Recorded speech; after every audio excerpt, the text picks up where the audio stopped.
ہم جو عربی ادب کی کتابیں مدرسے میں پڑھتے ہیں، نبی صلی اللہ علیہ وسلم کے زمانے سے 40 سال پہلے کی پرانی، یعنی 40 سال پرانی شاعری ہے. حافظ ابن حجر نے 700-800 سال پہلے کتابیں لکھی ہیں. امام محمد جو امام حنیفہ کے شاگرد تھے، انہوں نے تقریباً 1200 سال پہلے کتابیں لکھی ہیں. جو اسلامی لاء ہے، جو آج بالکل ایسے سمجھ میں آتا ہے جیسے آج کی زبان. جتنی کتابیں ہیں نا عربی پرانی قدیم، کوئی چینجنگ نہیں ہوئی ہے ان میں، 100% سمجھ میں آ رہی ہوتی ہیں A to Z. لیکن اگر آپ انگلش کی طرف جاؤ، 200 سال پہلے کی انگلش آج کا گورا، بلکہ 100 سال پہلے کی انگلش آج کا گورا نہیں سمجھتا. اور گورے خود اعتراف کرتے ہیں اس میں 100 سال کے بعد جو انگلش بولی جائے گی وہ آج اردو مرزا غالب کے زمانے کی دیکھ لو. مرزا غالب کے دور کی اردو یہ تھی کہ ایک آدمی حکیم صاحب کے پاس گیا، حکیم صاحب خطوطان بھیجا میں کچھ حالت خانہ جنگی سی ہو گئی. حکیم نے بولا کون سے کنٹری میں جنگ ہو رہی ہے بھائی؟ خطوطان، مرزا غالب کے دور کا آدمی تھا، پیدا اس زمانے میں ہو گیا.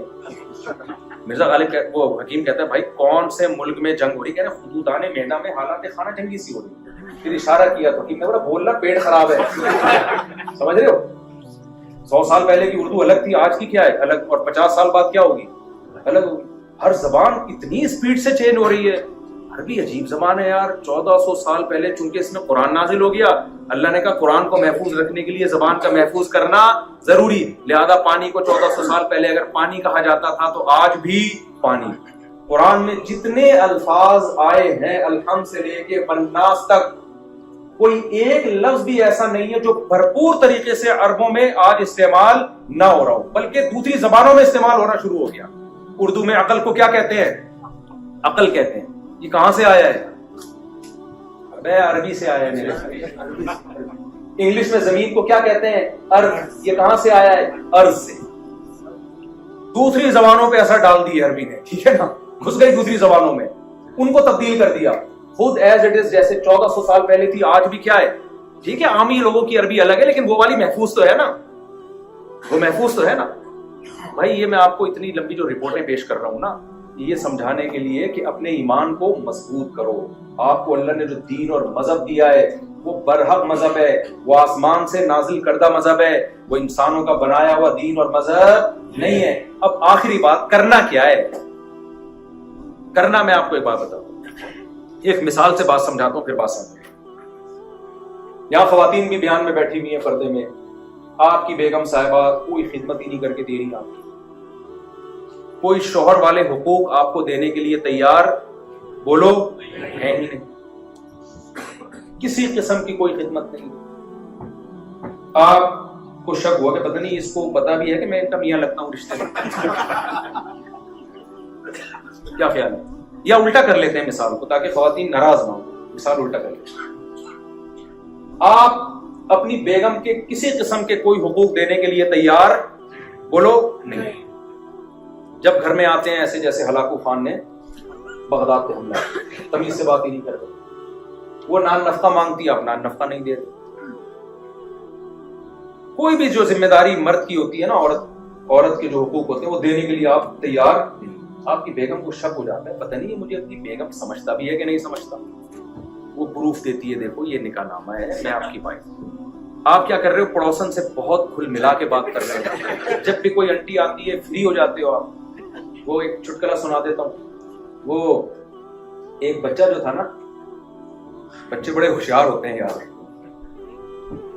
تو بچے سے ابو نے پوچھا، امی نے پوچھا بیٹا اسکول میں تم پڑھتے ہو؟ ہاں امی پڑھتا ہوں. بیٹا یہ اسکول میں کیا بتایا جان کیسے نکلتی ہے؟ سائنس کے جو سبجیکٹ ہے نا اس میں بتایا ہوگا نا جان کیسے نکلتی ہے، تو بیٹا بتاؤ جان کیسے نکلتی ہے؟ بچے نے کہا ابو کھڑکی سے نکلتی ہے. امی کھڑکی سے نکلتی ہے. ماں حیران ہوتی ہے کھڑکی سے جان کیسے نکلتی ہے. تو ماں نے پوچھا بیٹا سمجھا نہیں؟ کہتی امی جب آپ گھر پہ نہیں ہوتی نا وہ انٹی آتی ہیں پڑوسن، تو جیسے ہی آپ دروازہ نوک کرتی ہیں ابو کہتے ہیں جان کھڑکی سے نکلتی ہے. جان کہاں سے نکلتی ہے؟ کھڑکی سے. تو اب آپ کیا ہو رہے ہو؟ پڑوسن کو جان بھی کہہ رہے ہو، پڑوسی کچھ منگواتی ہے پڑوسن تو اس کے حقوق بھی سارے پورے کر رہے ہو. آپ کی بیگم کو کنفیوز ہو گئی کہ پتہ نہیں ان کو پتہ بھی ہے کہ آپ کی مجھ سے شادی ہوئی تھی، کسی قسم کی کوئی فری کرانے کے لیے لفٹ کرانے کے لیے بندہ تیار ہی نہیں ہے، کوئی حقوق ہی نہیں دے رہا. وہ نادرہ کے سرٹیفکیٹ دکھا دیتی ہے, نکاح نامہ دکھا دیتی ہے, آپ ایمان لے آتے ہو, بیگم میں مانتا ہوں کہ تم کیا ہو میری وائف, لیکن آپ کا ایٹیٹیوڈ چینج نہیں ہوتا, اسٹائل وہی رہتا ہے. پھر جب آپ بیگم کو غصہ آتا ہے نا تو آپ جواب میں کہتے ہو بیگم غصے کی کیا ضرورت ہے, میں مانتا ہوں کہ تم میری کیا ہو وائف. تو بیگم کیا کہتی ہے کہ یعنی بیگم کوئی ایسا سخت لفظ استعمال کرے گی نا کہ بھئی کیا کرنا ہے, آپ نے پھاڑ دو یہ نکاح نامہ, یہی کہے گی نا, مت کہا کرو کہ میں تمہاری وائف ہوں. اکثر یہ کہتے ہیں نا, مت کہا کرو کہ مجھے تم سے محبت ہے. یہ ہوتے ہیں نا گھروں میں جھگڑے, یہ لفظ زبان پہ نہیں لایا کرو, بس بہت دیکھ لی محبت, یہی کہے گی نا.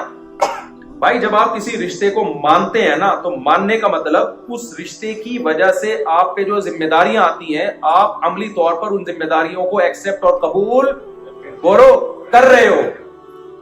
ادروائز خالی بلی کا ماننے سے کچھ بھی نہیں ہوتا.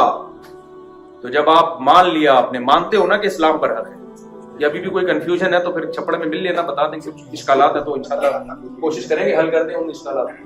اگر کوئی بندہ چاہتا ہے نا تو الحمدللہ اسلام پہ اٹھنے والے ہر اعتراض کا جواب الحمدللہ موجود ہے. چاہتا ہی نہیں تو پھر تو پتھر دلوں کو کوئی نہیں پگھلا سکتا. قرآن نے بھی مثالیں دی ہیں کہ کچھ پتھر ایسے ہوتے ہیں کہ جو اللہ کے خوف سے لڑک جاتے ہیں, لیکن کچھ دل ایسے ہوتے ہیں کہ جن کے سامنے جتنی مرضی تقریریں کی جائیں وہ اپنی جگہ سے ہلنے والے نہیں ہوتے. پتھر میں بھی کچھ نہ کچھ اللہ نے اثر قبول کرنے کی صلاحیت رکھی ہے.